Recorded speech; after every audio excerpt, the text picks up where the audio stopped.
Esta semana, Pedro Mexia confessa-se a marinar depois das intervenções públicas de Marine Le Pen. João Miguel Tavares declara-se irradiado para falar dos condecorados que estão a perder as medalhas. E Ricardo Araújo Pereira sente-se inaceitável. Está reunido o Governo de Sombra.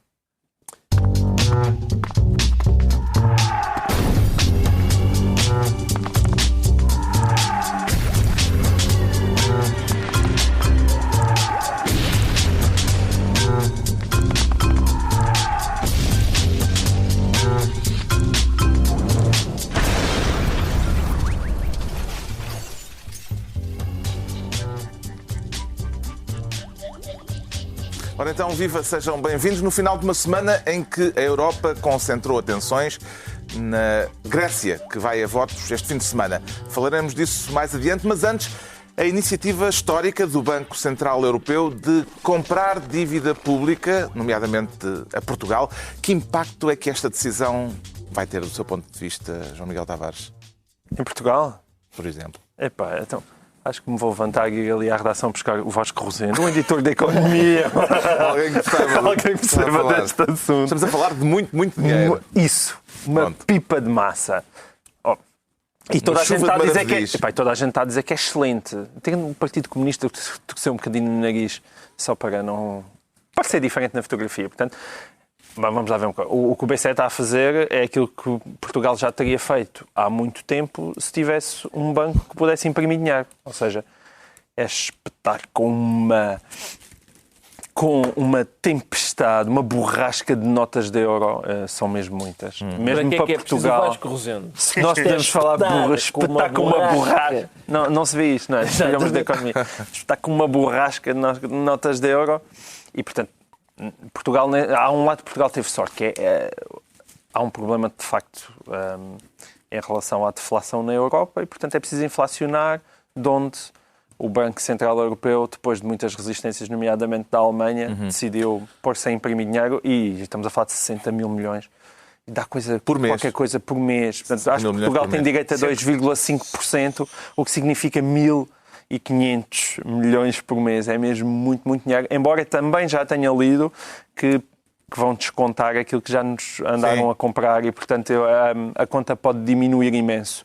Quer dizer, eu não vejo maneira, eu acho que qualquer pessoa minimamente equilibrada não vê maneira disto poder ser considerado errado. Isto para nós é uma ótima notícia, até porque nós temos todas as dificuldades que se conhecem com o Tribunal Constitucional e, portanto, temos essa imensa dificuldade em permitir um ajustamento pelo lado da despesa e, portanto, a inflação, essa tentativa de inflacionar e de colocar mais liquidez na economia é obviamente favorável.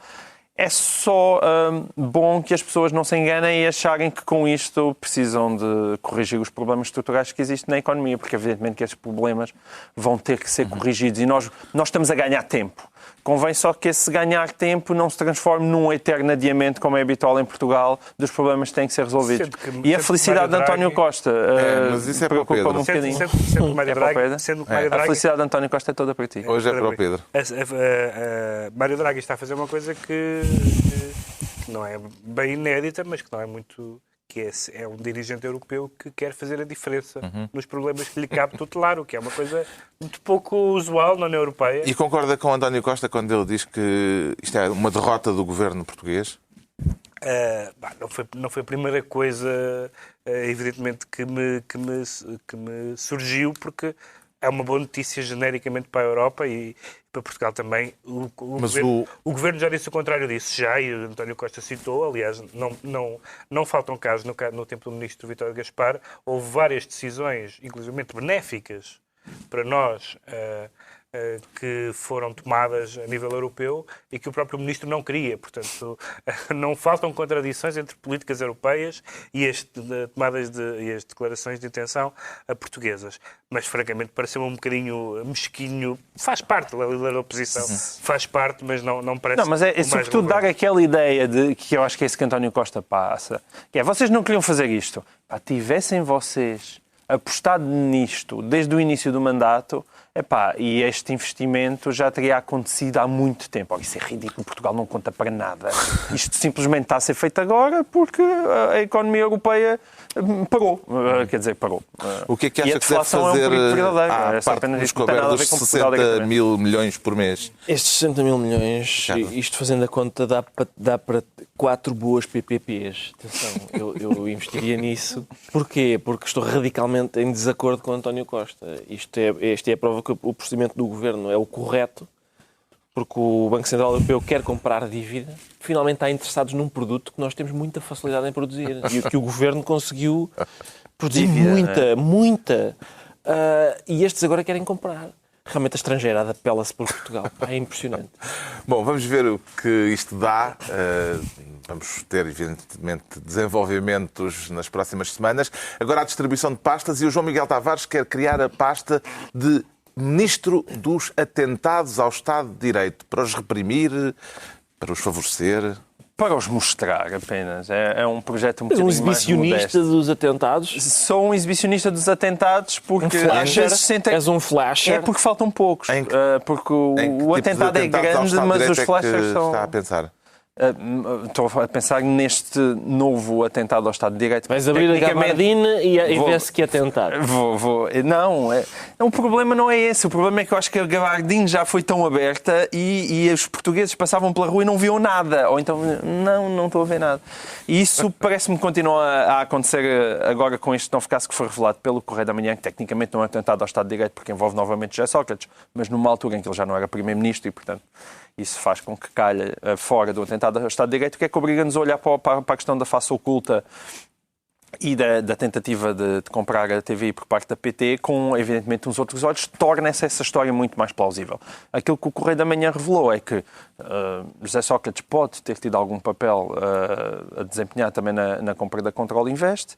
Fala-se em AERC e Carlos Magno poderem ter sido pressionados para deliberarem contra o Correio da Manhã, quando o Correio da Manhã andava a investigar a questão da Casa de Paris e da Octofarm. Depois, que José Sócrates pode ter sido quem aconselhou Afonso Camões a ir para o Jornal de Notícias. E, portanto, tudo isto juntando-se a isso, o próprio facto de Afonso Camões aparentemente ter avisado e ele próprio ter admitido isso num editorial no Jornal de Notícias, ter sido a pessoa que avisou em maio do ano passado José Sócrates que andava a ser investigado e que até poderia correr o risco de ser preso.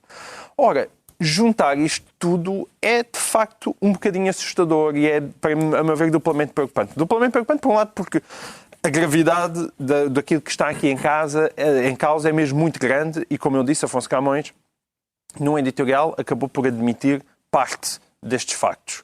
E depois, sobretudo, também a mim preocupa-me muito isto, tem a ver realmente com a gabardina estar aberta e haver muita gente distraída.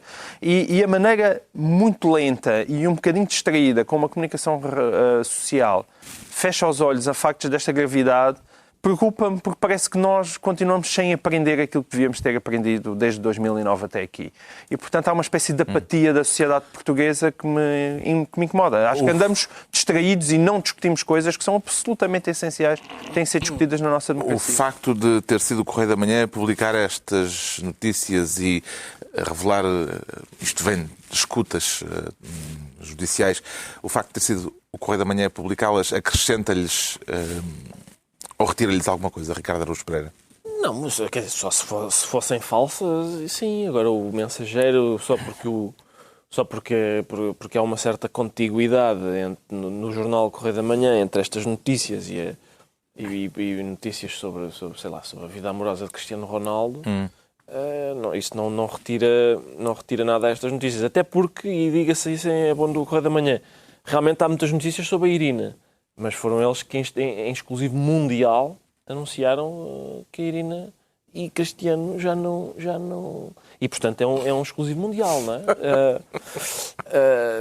É um jornalismo, enfim, inferior, mas em exclusivo mundial.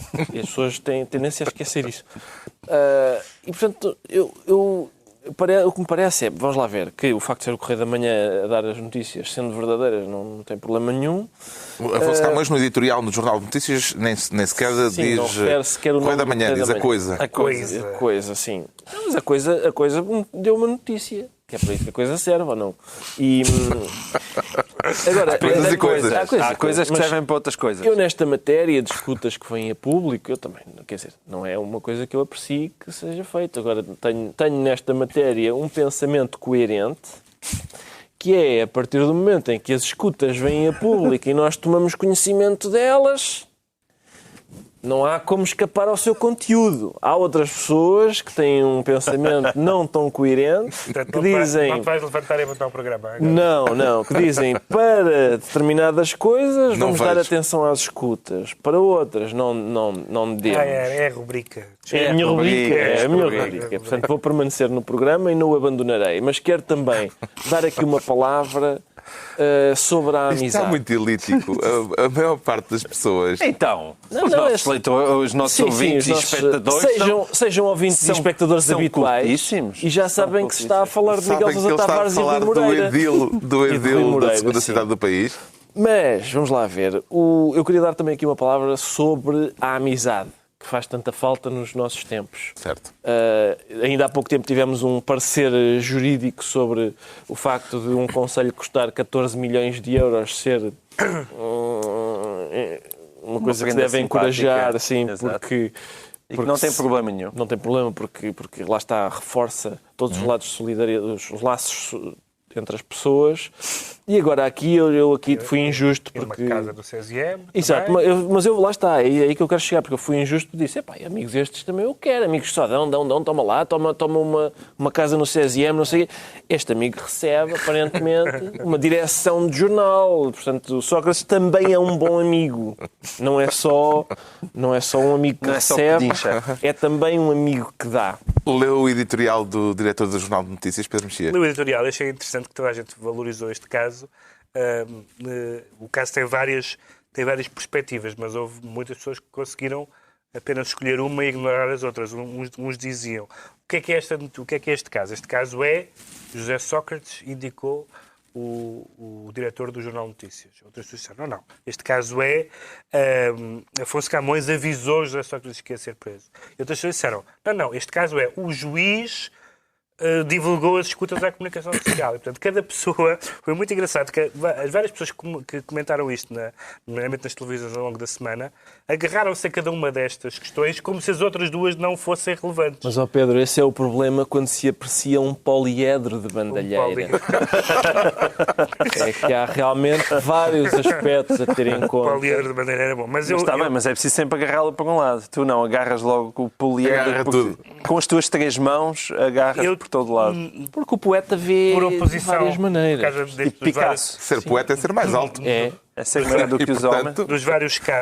Destes vários casos como quem vai. Sócrates teve, de alguma forma, viu o seu nome ligado, desde o BCP à OPA da Sonessa PT, à TVI, à Control Invest, etc. Eu queria dizer um bocadinho em oposição àquilo sobre o qual nós falámos aqui há umas semanas, que é há casos em que Sócrates está a ser acusado ou investigado judicialmente e que eu quero saber, não sei, não tenho opinião, mas quero saber, mesmo que seja crime, não tenho uma opinião formada. Aqui é o contrário, aqui mesmo que não seja crime, eu quero saber e acho muito esquisito todas este tipo de... E sobretudo tudo o que diz respeito, mais do que as histórias de corrupção ou coisas dessa natureza, tudo o que tem a ver com pressões sobre a comunicação social, tudo o que tem a ver com ligações mal esclarecidas, com grupos de comunicação social. Eu acho que isso, uma democracia que está ao respeito, não pode simplesmente ler essas notícias e continuar em frente. Eu queria só fazer aqui um parênteses, que é o seguinte. Eu lamento imenso, e é uma das coisas que eu, lá está, não tendo nada contra José Sócrates, leva mal, é nunca ter sido pressionado por coisa nenhuma. Eu lembro-me quando... Eu esforcei muito para chincalhar José Sócrates ao longo dos 7 anos, ou que foi que ele foi primeiro-ministro, e não... Não aconteceu nada? Não, nunca, não fui processado, não... Enfim... Eu consegui. Eu sei que tu conseguiste. Tu tens... Mas É isso, tens um não sei quê que faz falta. É que ele irrita-se mais com jornalistas do que comunistas. Só no Correio da Manhã, porque sou 14 nas últimas notícias do... Quando nós estávamos na RTP, o nosso diretor de programas na altura disse: eu recebo mais telefonemas para saber qual vai ser o alinhamento do disco, que é uma espécie de magazine, do que o alinhamento do telejornal. É? Isso é mais ou menos elogioso, mas é só para saber. Podem ser fãs, podem ser só fãs. O que é que eles vão fazer hoje? Pode ser só isso. E a notícia do ID que Sócrates teria um espião dentro da direção anterior do PS, de António José Seguro? Eu não sei. É que dá a ideia. Aquilo chega a um ponto que ele pode ser o vilão do próximo 007. É isso. Sabes qual é o meu medo? Já está próximo eu tenho pensado muito no... Agora que ele está preso, acho que sim. Quem é que ficou a tratar do gatinho branco dele? Porque é claramente um tipo que com toda esta teia de vou meter este no Jornal Notícias enquanto processo aquele... Não, isto é claramente um tipo que tem um gatinho branco. É alguém com méritos, porque ele tem muitos amigos e amigos, bons amigos, não é? Tem, bons amigos. Ter um espião na direção do António José Seguro. Pois é. Mas o problema é que aquilo até agora... É o trabalho mais fácil do mundo. Sabe o que é que isso? Mas espiei hoje foi aborrecido. Isso também depende da forma como se põe a questão. Durante a reunião. Mas não acham que... Também tem a ver com a forma como se põe a questão, porque... Se ele tem um amigo, fala com o amigo ao telefone e o amigo lhe diz que não sei o que, isso pode não ser uma coisa com grande... Mas para o próprio António José Seguro. Uma palavra sem grande sentido, parece-me deste... Espião foi a forma como a notícia surgiu, não é? Portanto... As pessoas têm pessoas que os informam. Amigos. Eu gostava de ver os relatórios. Estou, Zé, olha, hoje o seguro foi mais ou menos um banana. Estou... hoje esteve apagadito também. Ontem amanhã. Não, mas é que isto é enchincalhante. O António José Seguro, nem a sua equipa mais próxima, ele consegue blindar. Nós não estamos a imaginar o contrário, que é António José Seguro tem um espião junto de José Sócrates. Ninguém imagina uma coisa dessa. Está entregue o Ministério dos Atentados ao Estado de Direito, entregue ao João Miguel Tavares, enquanto o Ricardo Araújo Pereira quer ser Ministro dos Calhambeques e vem preparado para trautear a canção do Roberto Carlos. Não, contem comigo para cantigo. Mas João Miguel Tavares. Ora, está. Queres fazer um fundinho enquanto eu... É que eu não tenho grande coisa para dizer sobre isto. Vamos experimentar. Queria só dizer que tenho muito respeito. Gosta de calhambeques? Não é por ser calhambeques, mas há quem diga que o país está em crise. Dizem. Isto achas que resulta? Consegues mesmo? O ano 2000 foi... Acho que sim. O ano 2000 foi há 15 anos. Quer dizer, não é assim há tanto tempo. Há carros, quer dizer, são estamos a falar, se for... Consigo, até é agradável. Sabes o que é que parece? Lounge. Parece até agradável. Mas... Se tivesse um calhambeque, atravia-se aí para o centro de Lisboa com ele. Se fossem, vamos supor. Mas isto é um problema, sabes qual é que é? Tu és fantástico, mas é que eu não consigo ouvir o que tu dizes se eu continuo a cantar. Não dá. Mas não perdes nada. Não perdes nada, não te preocupes. Mas acho que tenho que interromper. Isto é a propósito da interdição do centro de Lisboa a carros com matrículas anteriores a 2000. Exatamente. E, portanto, não se pode passar na Avenida da Liberdade com carros de 1999. O que é evidente, porque há lá lojas bastante caras e um pelintra qualquer passar com um carro fica mal. Desfigura a paisagem. Desfigura assim, à frente da Louis Vuitton com Fiat Punto. Tenha paciência, apresente-se aqui como deve ser. Enfim... Então, o argumento ecológico? Uma coisa é dizer, pois, o argumento ecológico, mas quer dizer, não sei exatamente se é assim tão claro. Por exemplo, o meu carro é recente e aquele bicho acelera muito e, enfim, se calhar, faz se calhar é melhor... Faz rum. É uma linha de argumentação. É uma linha de argumentação que não me vai levar a lado nenhum, nem granjear. Mas olha, é uma linha... Eu estava a gostar da tua nem granjear simpatias. Eu não sei se um carro de menor cilindrada de 1999 polui mais do que o meu. Quer dizer, não sei bem, mas... Parece-lhe mal, portanto. Uma coisa é dizer, carroças, vá lá, estamos no século XXI. Agora, do ano 2000... O Pedro aplaude ou critica a medida? Esta semana, ou a semana passada, por causa dos atentados de Paris, falou-se em suspender Schengen. Portanto, suspender a livre circulação. E parece que é isso que está a acontecer em Lisboa, porque taxas dormidas nos hotéis e a restrição de matrículas, o próximo passo é ter uma uma placa à entrada de Lisboa a dizer dirija-se à Almada. Exato. Claramente Lisboa não quer pessoas. Não quer pessoas porque é possível até. Porque o carro está velho e polui. Não só isso, que tu vais. É que tu não sei se tu estás. O Pedro, antes do programa, disse-me. Este tema, quer dizer, eu sou peão. Sim, mas o Costa vai... Esses sapatos... Ele vai mesmo investigar essas meias solas foram colocadas...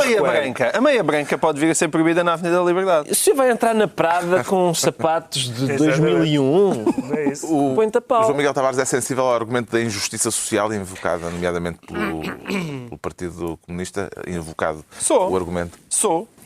Até porque, para quem conhece o parque automóvel, também não sei se há assim tantos automóveis de 15 anos a circular no meio da cidade para que tenham que ser proibidos. Portanto, acho evidentemente que esses carros tendem a ser das pessoas mais pobres e, portanto, para todos os efeitos, está-se a afastar as pessoas mais pobres do centro de Lisboa. Portanto, acho que levanta inúmeros problemas. A única coisa que me consola é que há uma preocupação que eu tenho, que me incomoda muito todos os dias de manhã quando eu levo as criancinhas à escola. As criancinhas? Que António Costa, não sei se recordam, prometeu acabar com ela. Mal ganhou.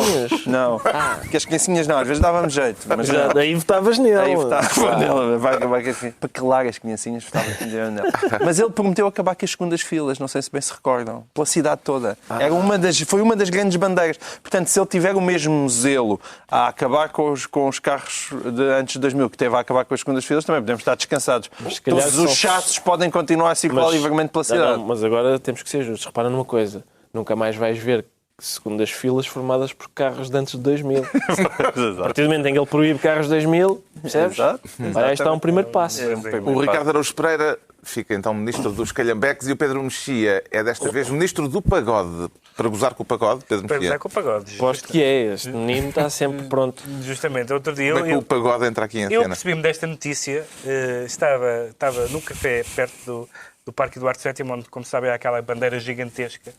E a senhora do café dizia para um cliente, dizia assim, qualquer dia aquela passa a ser chinesa. E eu não percebia que era uma piada genérica. E depois percebi que eles estavam a comentar um título do jornal desse dia, que eu ainda não tinha visto, que reproduzia umas declarações do Presidente do Governo Regional dos Açores, dizendo que, tendo aparentemente fracassado as negociações com os Estados Unidos para manter, nos termos minimamente aceitáveis, a base das lajes, ou a presença na base das lajes, que haveria a hipótese dela ser explorada pela China.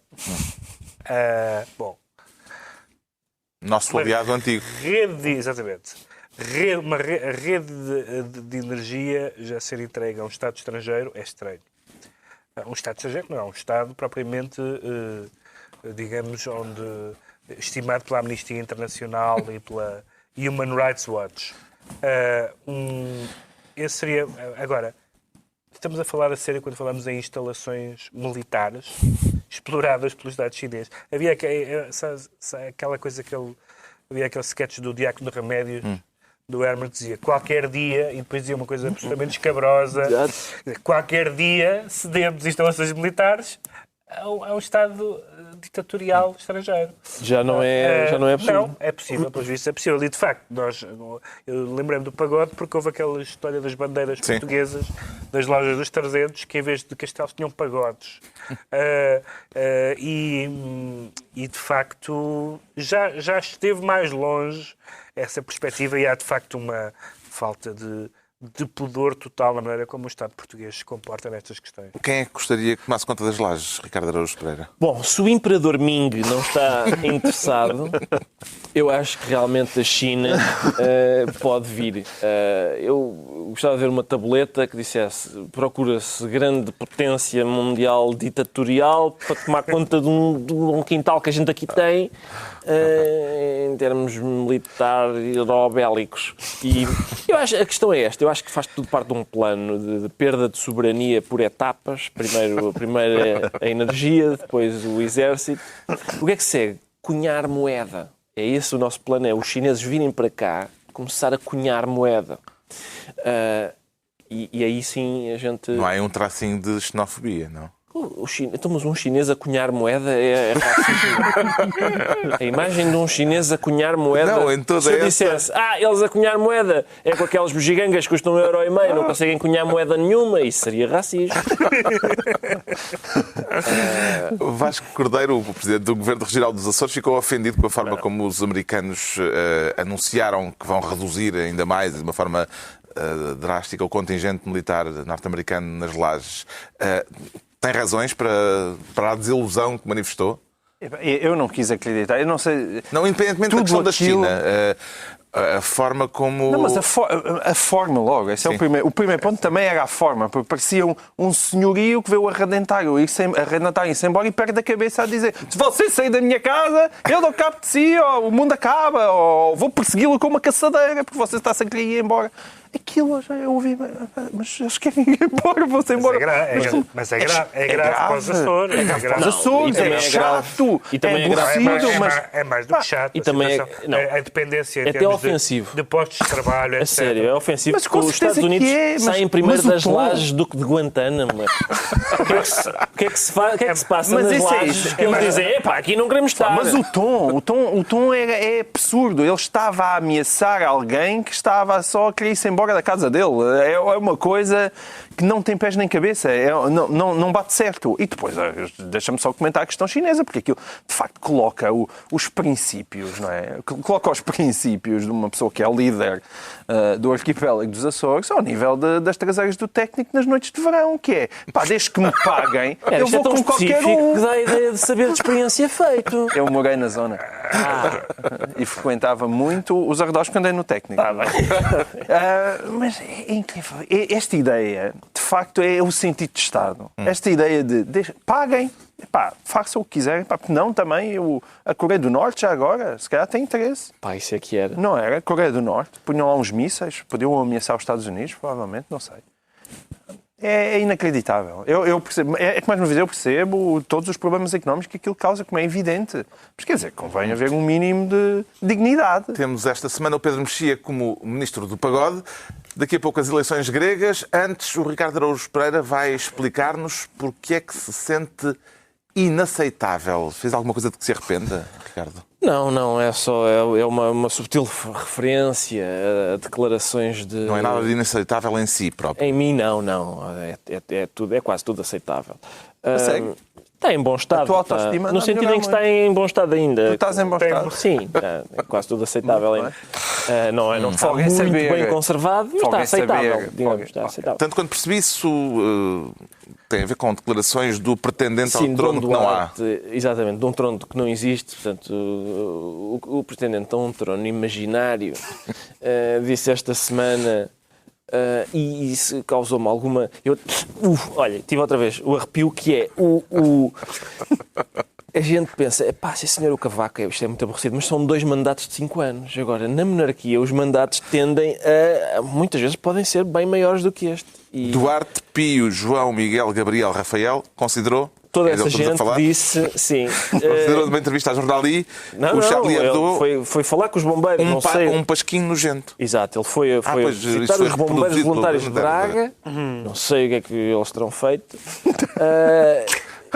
Bom, tiveram que receber o Dom Duarte e o Dom Duarte terá dito... E o jornal percebeu e era, não sei o que, o Charlie Hebdo, ele disse 2 coisas.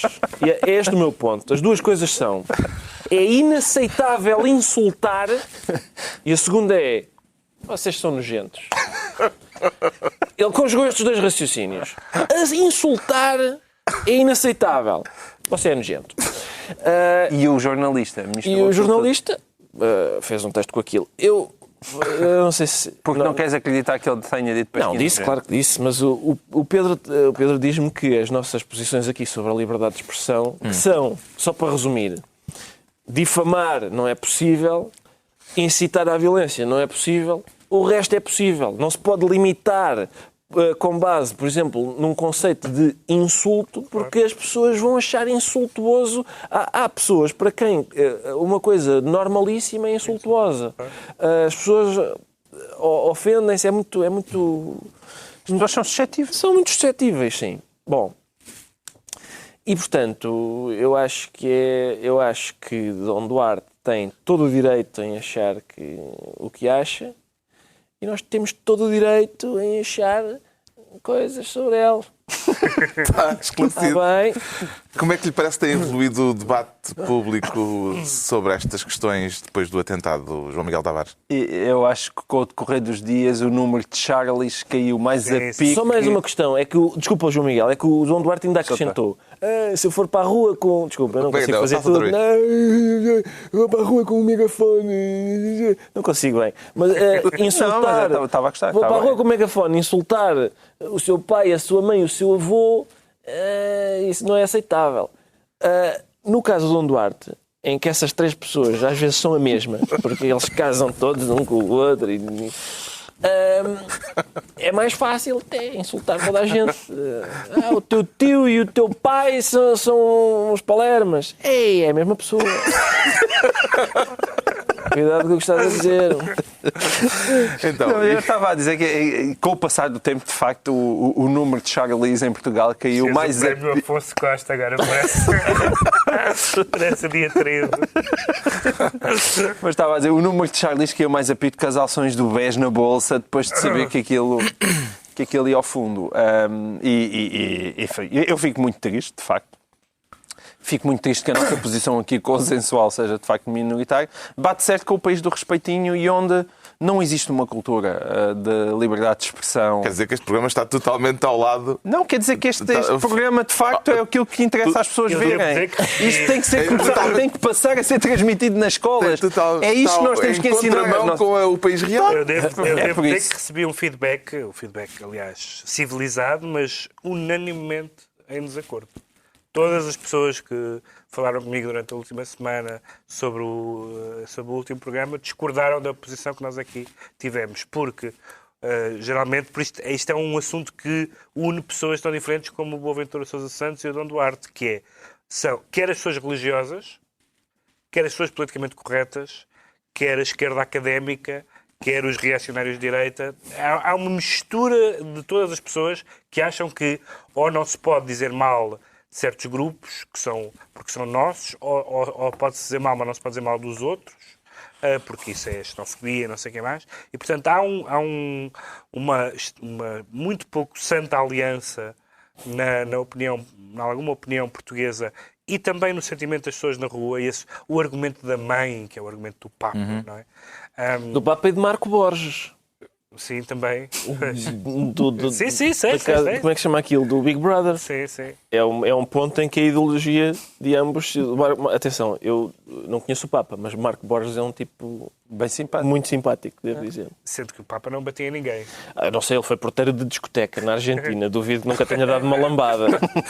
Ele pelo menos fez o gesto. Fez o gesto. Mas com técnica. Essa ideia que o Ricardo resumiu e que é a ideia que eu acho que todos subscrevemos, que são esses dois limites, difamação e incitamento à violência, eu acho que na cabeça da maioria das pessoas, porque o que acontece é que, na verdade, não está muito claro para muitas pessoas que têm escrito, desde pessoas intelectualmente muito básicas, até pessoas supostamente muito sofisticadas intelectualmente, mas não é claro no raciocínio delas essa separação entre o que é inaceitável para mim, pessoalmente, e aquilo que não se pode dizer. Há muitas coisas que são que eu acho horríveis e preferia que não fossem ditas. Falámos aqui a semana passada dos pessoas que negam o Holocausto, dizem que não houve, que aquilo não aconteceu. Isso é absolutamente infame, mas eu prefiro que seja dito e que as pessoas... Até para sabermos onde é que estão os idiotas. Onde é que eles estão, exato. Já sabemos porque é que o Ricardo Araújo Pereira se sente inaceitável por esta semana. O João Miguel Tavares declara-se irradiado. E é mesmo uma coisa definitiva, João Miguel Tavares? Parece que sim, Carlos. Parece que é definitiva, exatamente. Quem perde a medalha não pode voltar a recuperá-la. Parece que não. Está na lei. Quero falar do retirar de condecorações a Carlos Cruz, Jorge Rito. Sim, porque é uma coisa inédita, por um lado, parece que é inédito, nunca tinha acontecido antes. Se transitar em julgado, a Armando Vara. Exatamente. Mas não só, eu desconfio que isso possa vir a ser a grande tendência de 2010. Um dia um historiador vai olhar para a década de 2010 e vai dizer, bom, esta foi a época em que se começaram a retirar condecorações. Porque isto é promissor. Eu não fazia ideia, portanto, eu fiquei mais cultivado esta semana, porque parece que existe um diploma em que diz que, desde que alguém seja condenado pela prática de um crime doloso punido com pena superior a 3 anos, fica automaticamente sem medalha. Nem sequer tem direito a contraditório, nem nada. Tungas. Mesmo que a medalha tenha sido atribuída por razões que nada têm a ver com o crime. Portanto, isso aconteceu com Carlos Cruz, com Jorge Rito. Parece que existem boas possibilidades de acontecer com o Armando Vara, mas eu, entretanto, fui ao Google pesquisar e descobri, mesmo gente que ainda não foi condenada. Era a Enciclopédia Britânica. Podia ser isso. Que descobri. Enciclopédia Britânica. Descobri. Henrique Granadeiro tem a Ordem de Militar de Torre Espada. Ui, se vais por aí não... Zena Albava tem a Gran Cruz da Ordem do Mérito Empresarial. E Ricardo Salgado tem... É que isto depois tem implicações internacionais. Tem as coleções Philae todas em casa. Não é?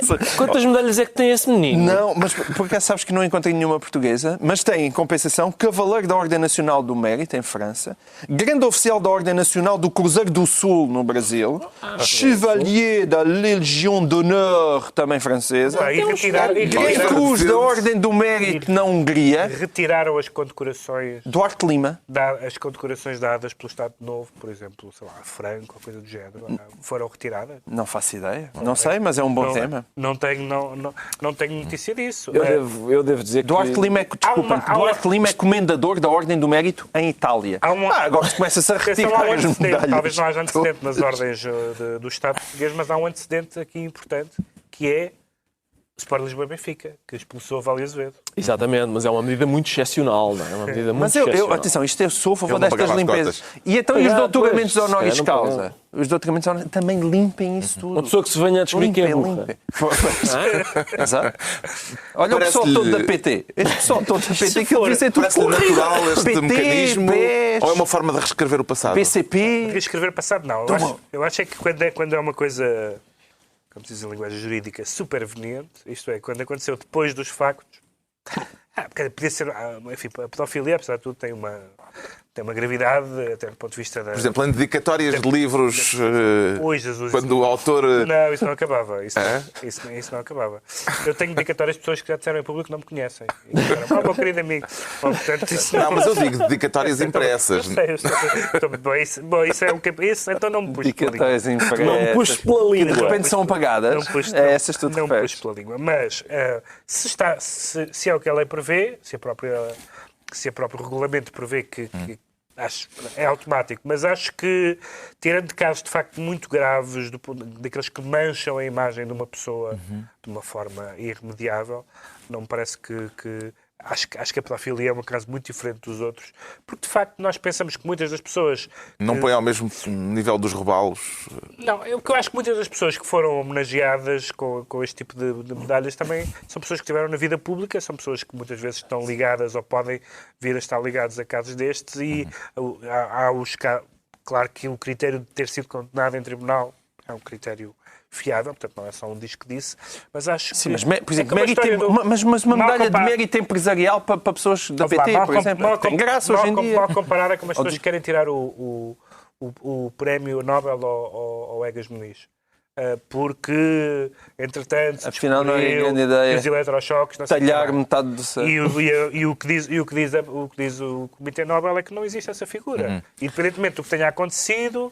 E aqui não estamos a falar de um crime, naturalmente. Estamos a falar de um caminho que não foi... E atribuir medalhas de demérito. Isso medalha de demérito empresarial. 11 de junho. Era como os Reds. Medalha de demérito empresarial. Para ser antecipado. Isso não devia ser a 11 com a lixarada ainda do dia 10, tudo lá. Quem é que retirava a medalhinha ganhando 10 Os reis Vamos lá ver. Eu apoio esta medida porque... por uma razão até prática, que é os tempos são difíceis, a vida está cara, o Estado não tem dinheiro E eles têm que devolver mesmo a medalha? Está, e a medalha depois é entregue? E no dia 10 de junho o Cavaco dá do Carlos Cruz a um tipo novo. Toma lá, estiveste muito bem este ano. Daqui a 2 anos... Mas tem que afundir primeiro, porque aquilo deve lá ter um nome... Não, está bem, mas pouco... São coisas práticas. O tipo a quem o Cavaco... As coisas práticas interessam. Como é que isto se faz? Agora, o Cavaco pega na medalha do Carlos Cruz e dá a um senhor. E diz, já está fundida. Daqui a 2 anos, o senhor que recebeu a medalha do Carlos Cruz vai fazer um desfalque qualquer, é fatal. E o Cavaco tira-lhe a medalha outra vez e dá outra. Mas quanto tempo é que o Cavaco acaba de ficar? Pai, eu tenho a sensação que tenho é que ele está lá há 50 anos e é sempre a medalha do Carlos Cruz e vai rodando, é uma medalha só, e roda pela sociedade portuguesa. Pela alta sociedade portuguesa. Exatamente. Temos então o João Miguel Tavares de irradiado. Nós também. Agora vamos ter o Pedro Mexia brevemente a marinar. E em que tipo de marinada, Pedro Mexia? Marinada azul. Não é vinha de alhos? Não, a marinada azul, porque é o partido Bleu Marine. Bom, a Marine Le Pen esta semana notabilizou-se por 2 intervenções públicas que têm ambas a ver com o facto de elas estar a chegar a uma espécie de mainstream, a 2 mainstreams diferentes. Escreveu um artigo de opinião para o New York Times. Que deu muita polémica, porque evidentemente é um jornal, não só um jornal de referência, como um jornal de referência da esquerda, enfim, da esquerda americana, mas dos liberais americanos, como eles usam. Mas é um artigo perfeitamente aceitável. Não? É um artigo perfeitamente aceitável. Mas o facto de terem convidado já abriu... Mas foi convite? Ou foi ela que mandou uma carta ao diretor? De terem publicado. Pronto, foi um convite. Mas ainda que não tenha sido um convite, publicaram-lhe o artigo. E, portanto, mas o artigo tinha só um PS, que era esses judeus, mas eles tiraram o PS. E isso significa um caminho da normalização, porque nós, evidentemente, o New York Times não publicaria um artigo de Jean-Marie Le Pen. Portanto, houve aí uma mudança qualquer e que é interessante de analisar. E a segunda foi a intervenção de Marine Le Pen a dizer que apoia o Syriza, que espera que o Syriza vote. A extrema-esquerda grega. Houve já um candidato, exatamente, houve já um candidato da Nova Democracia, do partido da direita grega, que cunhou a expressão Je suis Syriza, porque... E, de facto, faz todo o sentido, porque o que nós estamos a ver tem realmente ecos da história europeia do século XX, porque as pessoas dizem realmente horrível o que estão a fazer estes socialistas, o que estão a fazer estes conservadores, o que estão a fazer estes liberais. Vamos buscar os comunismos e os fascismos que tantas alegrias deram ao século XX.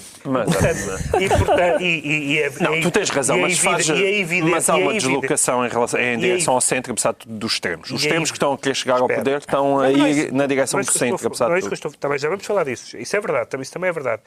Não vamos falar muito. É uma pena. É uma tão interessante problematização. Mas é evidente que ela, quando ela diz isto, ela não está a aderir... Não está a aderir ao ideário do Syriza, está simplesmente a dizer... É estratégico, melhor, é tático. É anti-União Europeia. Anti-União Europeia, anti-austeridade, anti-centro, anti-centrão. Isto é daqueles casos em que se usa aquela frase, aquele clichê de que os extremos se tocam, Ricardo Araújo Pereira. Não, eu acho que não se tocam. Não se tocam. Tocam-se às vezes no banho, se calhar, os extremos. Mas sozinhos, não sozinhos, não juntos. Eu acho que os extremos não se tocam. Eu acho que Marine Le Pen não tem rigorosamente nada a ver com o Syriza. Eu gosto de ceticismo. Isso talvez sim. Mas vamos lá ver. Foi a sua argumentação. O artigo dela tinha uma citação de Albert Camus. Camus, sim, mal feita. É uma frase de atribuição duvidosa. Vai citar o Camus e falha na citação do Camus. Tu gostas de dizer Camus? Pois gosto, é mais por isso que estou a repetir. Mas se fosse o Mein Kampf não falhava. Coisas que ela sabe Argelino e tal. Corretamente. É o Argelino. Sei lá o que é que ele disse. E de má vida. Marine Le Pen marca pontos politicamente com estas intervenções públicas, nomeadamente com o facto de ter publicado um artigo no New York Times. Ganha respeitabilidade, que é claramente uma luta que ela está a tentar ter. Sim, mas aquilo que eu estava a dizer, que nós não vamos ter para abordar, é uma pena. Gostamos tanto aqui de justiça e política. Gostamos muito de abordar, mas não essa é a parte positiva. Eu sempre à procura da silver lining na Dark Cloud. Essa é a parte bonita, que é a parte positiva. Ou seja, tanto o Syriza como a Frente Nacional estão a aproximar-se do centro para tentarem chegar ao governo. Isso não é mau. Até, inclusivamente, nas obras de casa, porque, como noticiaram vários jornais, o líder do Syriza pediu que tirassem o quadro de Che Guevara que ele tinha no seu gabinete. Isto veio em vários jornais europeus e não foi desmentido. Com isto já estamos a falar das eleições gregas deste fim de semana e temos muito pouco tempo para isso. Mas em casa no meu Che Guevara ninguém toca. O que é que muda se o Syriza conseguir de facto a maioria absoluta? Muda a possibilidade ou de facto haver pela primeira vez alguém que é eleito com um programa anti-austeridade e de praticá-la, e podemos ver o que é que isso implica, e até haver um efeito de contágio no Conselho Europeu com outros países, ou então o falhanço, aquilo que alguém chamava o parênteses esquerdista, que é o Syriza ser eleito, não conseguir implementar a sua política e haver outras eleições daqui a uns meses, já tem acontecido na política grega, até porque não se sabe que política de alianças vai haver, e vai ser interessante ver as pessoas que da última vez disseram maldrabice, isto, a Nova Democracia ganhou as eleições, teve 50 deputados de bónus. Se agora acontecer com o Syriza, como é capaz de... vai ficar à frente e vai ter os bónus de 50 deputados, queria só perceber se as pessoas também vão achar que é maldrabice. Como é que os mercados vão reagir a uma eventual vitória da extrema-esquerda grega? João Miguel Tavares... Não sei, eu torço pelo Syriza porque há alguma coisa de novo na democracia europeia. Eu quero ver o que é que aquilo resulta. Mas é tipo Guinea Pig, que fazemos dos só gregos. curiosidade científica. Sim, pouquinhos de laboratórios. Olha, vamos experimentar e ver o que é que acontece. Agora, não, eu quero agora há linhas que se têm que traçar. E eu quero dizer aqui, uma coisa é o programa político do Syriza e aquilo que eles querem fazer. Outra coisa é, como eu li numa reportagem sobre os comícios que estão a acontecer neste momento do Syriza, eles estarem a utilizar First we take Manhattan, then we take Berlin. É verdade, isso é... Uma coisa é lá a política... Outra coisa é utilizar Leonard Cohen em comícios do Syriza. Aí sim, não vamos brincar com Deus. Não brinquemos com Deus. O que é que torna impossível um cenário destes em Portugal nesta altura? Carlos, é uma vontade que o Syriza tem de parar com... Vamos lá ver, o João Miguel no princípio bem estava a falar sobre problemas económicos da União Europeia, o problema da deflação, a inflação. A questão do Syriza é a deflação ao Estado alemão que eles não pretendem prosseguir. Em Portugal eles não temos querem, mas querem que o dinheirinho continue a chegar. Não temos quem alinhe. Eles não querem praticar, não querem praticar, mas querem continuar no bem bom. Da amiga Olga, para quando tu dizes coisas dessas, que é o bongo da demagogia. Pá. Pronto, então vamos aos decretos. O Pedro Mexia decreta verduras. Verduras, porque eu vou ver uma coisa que já aconteceu há uns meses, mas agora veio à baila porque... Desculpa lá. Inflação, deflação e inflação. Sim, é muito engenhoso. É bom. Como laracha tem graça, assim. Bom, e no final, aflição também é o resultado. E aflição no final. Um dos líderes dos verdes alemães, que também são bicéfalos, gravou um daqueles vídeos com a água pela cabeça abaixo e tal. Lembram-se dessa campanha? Só que ele foi no terraço dele em Berlim e aparecia ao lado dele, digamos, umas verduras que ele estava lá a cultivar. Apareceram no vídeo e parece que não se pode cultivar essas verduras. Aquele tipo de verdura. A polícia pediu o levantamento da imunidade diplomática. Ele agora disse... Imunidade parlamentar. Parlamentar, perdão. E ele disse, não, eu... Estava ali, de facto, cannabis, era porque o partido é a favor da descriminalização. E a polícia diz, não, isso é o que o senhor está a dizer agora. Basicamente esquece, tinha ali o vaso atrás. O João Miguel Tavares decreta coelhos. Sim, coelhos. Coelhos como o Primeiro-Ministro? Não, coelhos como aqueles a que o Papa se referiu. E eu acho duas coisas. Acho que nem os católicos se devem reproduzir como coelhos, nem o Papa deve falar à velocidade a que os coelhos se reproduzem.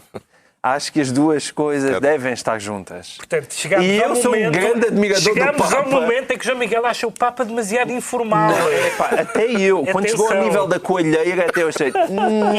agora foi um bocadinho longe mais. Eu tenho a maior admiração pelo Papa, mas menos, um bocadinho menos. Isso ainda por cima nesta temática. Finalmente, o Ricardo Araújo Pereira decreta orfanato. Decreta orfanatos, estão... no plural. Acho que sim. Acho que é no plural, porque estão pujantes e continuarão a estar, porque foi chumbada mais uma vez o projeto de adoção por casais do mesmo sexo e, portanto, continua a passar-se na sociedade portuguesa o seguinte: os senhores parecem-me dois seres humanos respeitáveis, dignos e decentes, querem adotar uma criança, o que é que fazem no quarto? Então não, Então, Pedrinho, volta para o orfanato. Está concluída mais uma reunião semanal, 2 a 8 dias à mesma hora, no mesmo sítio, novo Governo Sombra, Pedro Mexia, João Miguel Tavares e Ricardo Araújo Pereira.